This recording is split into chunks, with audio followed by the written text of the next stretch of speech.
عقیدہ تھا کہ وہ حتمی طور کے اوپر رامچندر لکشمن کو نبی سمجھتے ہیں، اور وہی عقیدہ جو ہے وہ غیر مقلدین کا ہوا۔ اور جب طالب الرحمان کے سامنے میں نے اس کا یہ عقیدہ پڑھا، کہنے لگا کہ اللہ تعالیٰ نے قرآن پاک کے اندر 12 انبیاء کا تذکرہ نہیں کیا، ان میں سے رامچندر لکشمن بھی ہو سکتے ہیں۔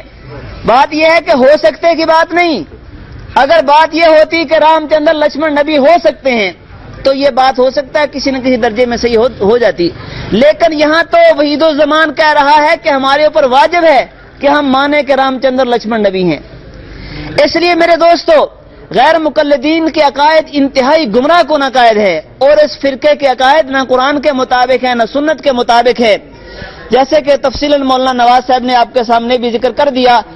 ابھی چونکہ وقت کم ہے اس لیے میں دعوت دیتا ہوں بھائی نواز صاحب، اپنے بھائی تحسین صاحب کو کہ وہ آئیں، جو کہ موقع پر موجود تھے، اور وہ صورتحال جو ہے مختصراً ریکارڈ اپنی کروائیں، اور اس کے بعد جو ہے نا وہ دوسرے حضرت بھائی جو ہے نا وہ شیخ صاحب بھی آئیں گے، وہ بھی بتائیں گے انشاءاللہ۔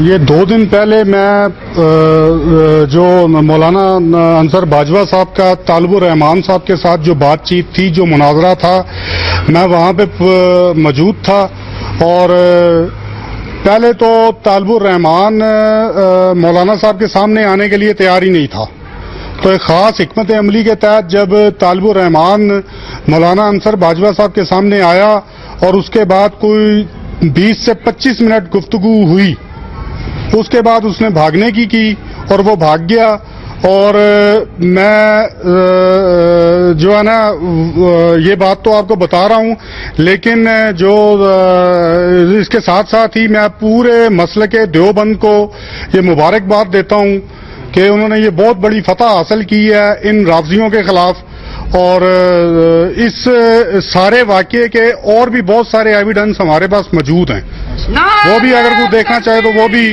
حاضر ہوں گے۔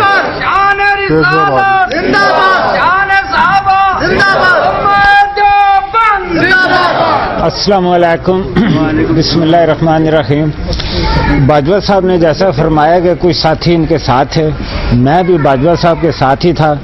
طالب الرحمان کے ساتھ تقریباً میں کوئی آدھا گھنٹہ بات ہوئی ہوگی، تو اس کے بعد وہ بھاگ گئے، اور بعد میں جو آگے بندے تھے انہوں نے طے کیا یہ اس جگہ پہ، جیسے کہ یہ کیمرے میں آپ دکھایا بھی ہے، اس کوٹھی کے سامنے ہم بیٹھے ہوئے ہیں، کہ یہ جگہ آج طے تھی کہ وہ کہہ رہے تھے کہ ہم طالب الرحمان صاحب کو لے کے آئے ہیں، اور یہ آپ کے سامنے ہے کہ ہم الحمدللہ یہاں پہ موجود ہیں، ان کا ایک بندہ بھی یہاں پہ موجود نہیں ہے۔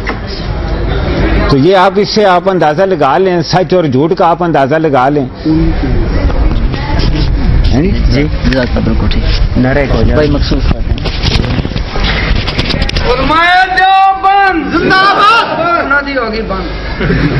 بسم اللہ الرحمن الرحیم، نحمدہ ونصلی علی رسولہ الکریم۔ میرے واجب الاحترام بزرگوں، بھائیو، دوستو، حضرات علماء کرام نے تفصیل کے ساتھ بات کی ہے، تو ہمیں تھوڑا سا یہ ہے کہ ہم اس دن وہاں موجود تھے اتفاق سے، نہ میں عالم ہوں، نہ حافظ ہوں، نہ قاری ہوں، ایک جو ہے نا تاجر ہوں چھوٹا سا، تو جو نا تھوڑا سا شوق ہے، اور یہ ذہن کے اندر بات تھی کہ پتہ چلے کہ ان کے عقائد کیا ہیں اور ہمارے عقائد کیا ہیں۔ تو چونکہ بہت ساری باتیں یہ پروپیگنڈا کرتے ہیں باہر جا کر کے، تو ہمارے بھی شوق تھا کہ ہم دیکھیں کہ بھی اصل میں جو نا ان کے عقائد کیا ہیں۔ تو وہاں جب بات ہوئی، یہ طالب الرحمان صاحب تشریف لائے، تو پہلے تو جو باجوہ صاحب بیٹھے ہوئے تھے، تو یہ آ کے میں بھی باجوہ صاحب کے ساتھ ہی بیٹھا ہوا تھا، تو اس نے آ کے سب سے پہلے یہ بات کی کہ آپ ہر جگہ پہ پہنچے ہوئے ہوتے ہیں۔ تو باجوہ صاحب نے فرمایا کہ بھی جہاں آپ ہوگے تو میں آپ سے پہلے وہاں پہنچا ہوا ہوں گا۔ تو وہ تھوڑا سا پریشان ہو گیا، تھوڑی سی بات چلی، اور پھر جو ہے نا ایک دوسری جگہ تھی، وہاں جا کے ہم بیٹھے اور بات 20-25 منٹ چلی۔ تو وہ ایک ایسا جو ہے نا وہ دلائل آپ سنیں گے، وہ اس کی ریکارڈنگ پہلے موجود ہے، وہ ایک ایسا موضوع تھا پہ جہاں کہ آپ آ کے وہ پھنس گیا تھا، اسے بات آگے کچھ سمجھ نہیں آ رہی تھی۔ تو پھر جو وہاں مقامی حضرات تھے انہوں نے جو ہے نا اس جگہ کو جو ہے برخاست کیا کہ یہاں سے مجلس برخاست ہو۔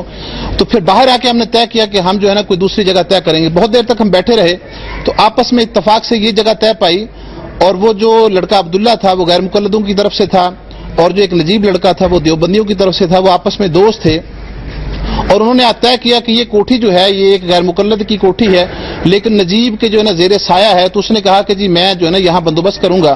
تو پھر وہ جو ہے نا اس کے لیے انہوں نے یہ طے کیا۔ تو ایک غلطی یہ ہوئی کہ تاریخ کے اندر 18 تاریخ لکھی گئی، تو ویسے جو ہے نا زبانی طے ہوا کہ جمعرات کو ہوگا، تو جمعرات کو بھی ہمارے علماء یہاں تشریف لائے اور وہ فون کر کے ان کو بلایا، نجیب آیا، اس نے یہ کوٹھی دکھائی اور کہا کہ یہاں کل بات ہوگی، کیونکہ اب غلطی سے تحریر 18 تاریخ لکھی گئی ہے، تو وہ کہہ رہے ہیں کہ ہم 18 کو ہی آئیں گے۔ تو اس حوالے سے ہم نے کہا کہ 18 کو بھی ہم تیار ہیں، ہمارے علماء نے کہا۔ تو آج 18 تاریخ تھی تو انہوں نے کہا کہ کوٹھی کے اندر لائٹیں نہیں ہیں، ہم بندوبست کر دیں گے، اسپیکر کا بندوبست کر دیں گے، اندر 15 آدمی ہوں گے اور باقی جتنے لوگ ہیں وہ باہر بیٹھ کے بات سنیں گے۔ تو یہ بات طے تھی۔ الحمدللہ یہ تھا کہ بھی مغرب کے وقت ہم جو نا ایک فلاں مسجد میں نماز پڑھیں گے، وہاں اکٹھے ہو جائیں گے، لیکن ہم ان کو فون کرتے رہے، وہ نہیں آئے، انہوں نے اپنا فون بند رکھا۔ پھر ہمارے ایک ساتھی نے طالب الرحمان سے بھی فون پہ بات کی کوشش کی، تو پہلے اس کا فون بند تھا، پھر اس نے فون اٹینڈ ہی نہیں کیا۔ اب فون اٹینڈ کیا تو اس نے کہا کہ جی وہ ہمیں مل ہی نہیں رہے جو مناظرہ رکھوانے والے تھے۔ تو ہم نے کہا کہ جی کہنے لگا جی ہمیں جگہ کا پتہ نہیں ہے۔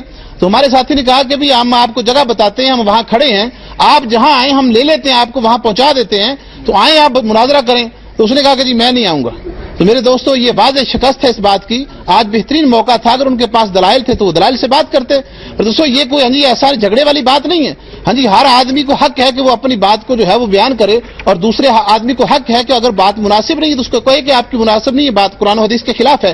تو میرے دوستو یہ بات آپ حضرات کے سامنے کھل گئی ہے کہ یہ فرقہ جو ہے یہ پاکستان کے اندر نہیں دنیا کے اندر شرارتی ترین فرقہ ہے۔ میں آپ کے سامنے ایک واقعہ عرض کرتا ہوں۔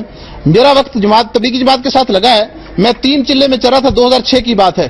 ہماری سرگودا میں تشکیل ہوئی اور ہمارے ساتھ 2 عالم تھے جو سری لنکا سے جن کا تعلق تھا۔ ایک کا نام مجھے یاد ہے اویس، وہ ہمارے ذمہ دار بھی تبلیغی جماعت کے امیر بھی تھے۔ تو وہاں ہم ایک مسجد کے اندر گئے تو وہاں جو ہے نا یہ تنازع تھا آمین آہستہ اور اونچی کہنے کا۔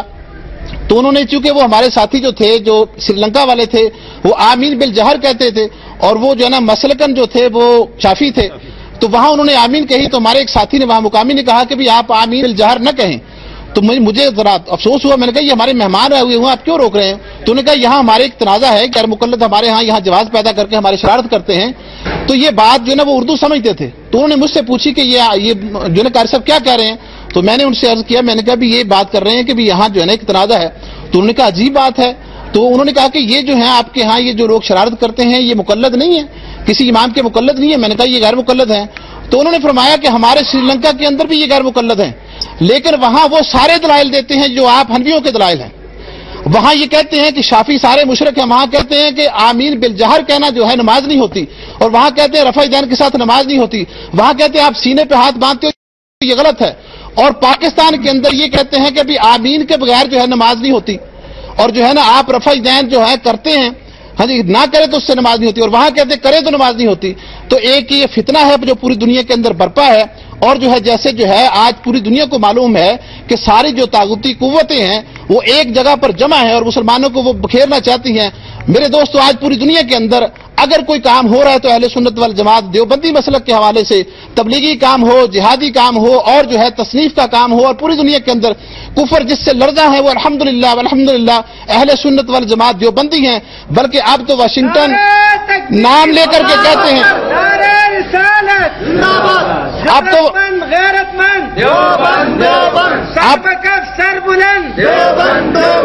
اب تو وہ نام لے کر کے اختلافات کو سامنے رکھ کے ہاں جی ہم لوگوں کو نمازی بناتے ہیں، 3 دن سے روزہ کے لیے لے کے جاتے ہیں۔ ہاں جی وہ جو نا گانے بجانے والوں کو ہم کہتے ہیں کہ ان کی زندگی سنور جائے، جب وہ اس راستے کے اندر آتے ہیں یہ ان کو کہتے ہیں تمہاری نماز ہی سنت کے مطابق نہیں ہے۔ تو میرے دوستو ان سے بچو، اور جو اگر کوئی بات آدمی یہ ان کا کوئی آدمی آ کے آپ سے کوئی بات کرے، گمراہ کو عقائد ہاں جی بیان کرے، ایک دفعہ اپنے جو ہے سلف کے سامنے، اپنے حضرات کے سامنے، اپنے بڑوں کے سامنے، اپنے اکابر کے سامنے ان کی وہ گفتگو ضرور بیان کرو کہ ہمیں یہ، میں کالج میں پڑھتا تھا جی، یہ 1991 کی بات ہے، بی اے کا میں طالب علم تھا، تو اس وقت ان کی کتابیں میں نے پڑھی ہیں۔ ہاں جی میرے پیچھے یہ لگے ہوئے تھے، میں نے اچھی طرح ان کا مطالعہ کیا، پھر الحمدللہ ان پہ پوری تحقیق کی، مجھے پتہ چلا کہ یہ گمراہ کن فرقہ ہے۔ ہاں جی میں ان سے متاثر تھا۔ تو میرے دوستو یہ حقیقت ہے کہ یہ آدمی جب ان سے نکلے گا پھر آگے سیدھا مرزئی بنے گا، اور مرزئیت سے نکلے گا تو سیدھا جہنم میں جائے گا، اس سے پہلے کوئی راستہ ہے ہی نہیں رکنے کا۔ تو اس لیے میرے دوستو اپنے ایمان کی حفاظت کرو۔ ہاں جی ایمان وہ ہے جو تم بچا کر کے لے گئے، اور فرمایا کہ کامیاب انسان وہ ہے جو جہنم سے بچ کے ہاں جی جنت میں داخل کر دیا گیا. کوٹھی بنگلے والے کو آدمی کو ہاں جی کامیاب نہیں کہا گیا. تو ہاں جی فقیر ہے, جھونپڑی میں رہتا ہے, اگر وہ ایمان کی حفاظت کر کے دنیا کے اندر سے ذرا برابر ایمان لے کر کے چلا گیا, تو ساری دنیا سے 10 گنا بڑی جنت اس کو نصیب ہوگی جو ذرا برابر ایمان کے ساتھ گیا. تو اپنے ایمان کی حفاظت سب سے پہلی ضرورت ہے میرے دوستو. کھانا نہ ملے گا کام چل جائے گا, ہوا نہ ملے گی کام چل جائے گا, روٹی نہ ملے گی کام چل جائے گا, لباس نہ ہوا کام چل جائے گا میرے دوستو. دنیا کے اندر بھوک سے آدمی مر گیا, ننگا مر گیا, کوئی پرواہ نہیں ہے, لیکن بغیر ایمان کے چلا گیا, خدا کی قسم کل قیامت کے دن اس جیسا فقیر کوئی نہیں ہوگا. اگر جو ہے پوری دنیا کا بادشاہ ہے اور ایمان کا ذرہ اس کے پاس نہیں ہوگا, خدا کی قسم دنیا کا سب سے بڑا آخرت کے اندر یہ فقیر ہوگا. اگر ایمان کے ساتھ ذرے ایمان کے ساتھ چلا گیا تو ساری دنیا کے بادشاہوں سے بڑا بادشاہ یہ ہوگا. تو میرے دوستو اپنے ایمان کی فکر کرو, اور اپنے ایمان کی فکر کے لیے ضروری ہے کہ اللہ کے راستے کے اندر نکل کر کے ہاں جی ایمان کو سیکھو, دعوت کے کام کو سیکھو, اور ہر مسلمان دائی بن جائے. ہر مسلمان کی زبان کے اندر یہ بات, دل کے اندر اور دماغ کے اندر یہ بات ہو جو حضور صلی اللہ علیہ وسلم والی کڑن تھی وہ ہر مسلمان کی کڑن بن جائے. کیسے سارے انسان جو ہے وہ جہنم کی آگ سے بچ جائے, جنت میں جانے والے بن جائیں. تو اللہ پاک ہم سب کو عمل کی توفیق نصیب فرمائے. سب سے پہلے میں آپ تمام حضرات کا مشکور ہوں اور شکریہ ادا کرتا ہوں کہ آپ حضرات نے اپنے اوقات میں سے قیمتی ٹائم نکال کر کے یہاں پہ آئے کہ حق اور باطل آپ حضرات کے سامنے واضح ہو جائے. اور اس کے بعد میں اہل محلہ کا شکریہ ادا کرتا ہوں. یہ حضرات صبح سویرے جو ہے نماز کے بعد ملازمتوں پہ چلے جاتے ہیں, کاموں پہ چلے جاتے ہیں, لیکن آج یہ بھی حق کو سننے کے لیے اور باطل فرقے کے عقائد اور نظریات کو سننے کے لیے یہاں پہ جمع ہے. اور ہماری وجہ سے ان کو تھوڑی سی تکلیف بھی ہوئی ہے, بچوں کو, اور خاص کر کے میرے اور بیٹیوں کو. میں آپ تمام حضرات سے معذرت بھی کرتا ہوں, لیکن ہم مجبور تھے, چونکہ یہ جو بالکل میرے سامنے کوٹھی ہے یہ ایک غیر